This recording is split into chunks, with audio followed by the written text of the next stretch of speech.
Hello everyone, welcome to my YouTube channel. This is my first YouTube video. So today I'm going to share you how I prepare a healthy oats milkshake at home.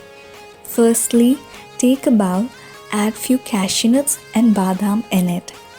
Pour some water and soak them for about 10 to 15 minutes. Now take another bowl, add 3 to 4 tablespoons of oats in it. Soak it for about 10 to 15 minutes. Next, place a jar, add the soaked cashews and badam in it. I added 3 to 4 dates for sweetness. You can add any fruit of your choice. I'm adding apple here. Now add the apple pieces in the mixture.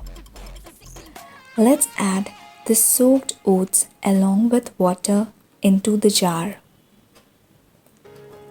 You can add cinnamon for flavor, but I'm skipping in this case.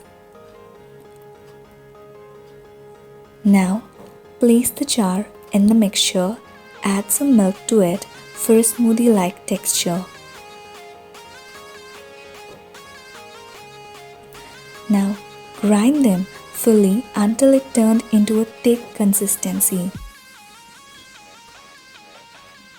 See, tada! Here's your healthy oat smoothie and it tastes really so good. Let me know in the comment section how it turned out for you guys. Thank you for watching. Stay tuned. Bye-bye.